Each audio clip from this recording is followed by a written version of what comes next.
Hey, you remember that Killing Joke interview that we've been promising for about a month? Oh, that one, yes. The one that was always next week. Just a bit. Well, it's actually going to happen after this. Love Like Blood.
Love Like Blood, that's Killing Joke, and a track from the album Nighttime, which is out very soon. And we have Raven and Jazz of Killing Joke sitting in front of me now. The album, I see, Jazz, produced by Chris Kimsey.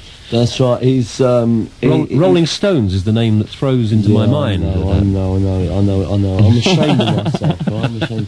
But Chris Actually, we met on a social level before we ever started working with him around this place. And then he was committed to work with us after that. We had a few drinks and we persuaded him as to the future of music, you know. And Chris, actually, he likes working with a live sound, you know. He records the band as they are, right, and he doesn't put much emphasis on the mix, right. So basically, there is not a great production. I mean, it's not a massive, like, super, you know, like a true engineer. Yeah, I mean, he's actually allowed you to be yourselves. Yeah, not trying to impose. He records you as you are, right? All we do is we get tight in a rehearsal studio, and then we add the bottle of whiskey and go for it. And get even more tight. That's right. Well tight.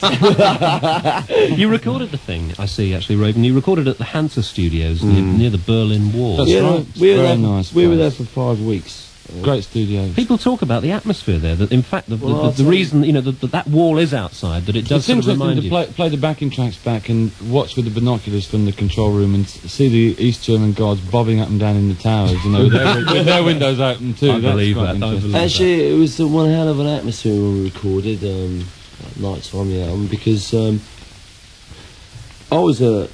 had the worst year of my life, to tell you the truth. Actually, it's been really. What's happened? Really rough. Well, I've sacrificed everything for Killing Joke, you know, like we all must do in Killing Joke. And I've had just a really rough time, you know, just been very unstable and unbalanced, and a lot of personal problems. All that Business sort of as thing. usual, Business in fact. as usual, you know. And at the time that we recorded the album, I was peaking, you could say. In fact, we were all peaking. I was well manic and suicidal, and we had lots of fights and drank lots of whiskey and what's the other stuff that we drank there? Mampa. Wicked wood vodka or something like that. Where does Berlin fit into all this then? Now, Berlin was the atmosphere that is suited to the album. It's a cold place. It's a great. I mean, right out my bedroom window, you can see this great big wall that divides east and west, basically. You know, and it's just so mental, right? You come to a Killing Joke concert and you see sanity. But you go to the Berlin Wall, you just see something absolutely bloody mental. It's horrific. The whole place has got a nice amount of tension, which is good for the recording of it. You know, people say to me, you know, and it relates to Berlin. People say to me, "Oh, you're still saying the same things to me as you said last year, and the year before, and the year before." Then I know I'm on the right track, right? Yeah, we have stayed true to our ideals, I believe. And although, especially with this album. The music does change, though, doesn't it? As the years go by. I mean, to my untutored ear here, you know, I mean, it sounds a little more commercially acceptable, this LP, than some of the things you've done in the past. Well, the world's a bit readier for how it sounds. That's what's What, you think it's maybe us that's changing a bit and coming round? Well, I put more keyboards in, but I think it's the most explosive album we've ever done. I mean, I think the energy in the album and the intensity is the best. The thing is, trying to mix Geordie's bloody guitar is the most ridiculous thing in the world, you know? I mean, it sounds like a million orchestras playing at the same time, you know? And you just hear, most people just hear the intensity of Killing Joke, and they don't hear the music. Well, we mix this album so you can hear the music. You say you're true to your original aims. What are your aims? Oh, well, we use Killing Joke as a vehicle for our personal freedom. Simple as that. And in every aspect, right? What, your right to say what you do, do what you do? Me and my friends, since 1979, stayed off the dole for 5 years. 6 years. 5 years, 6 years? How many? It's 6 now. 6, thank you.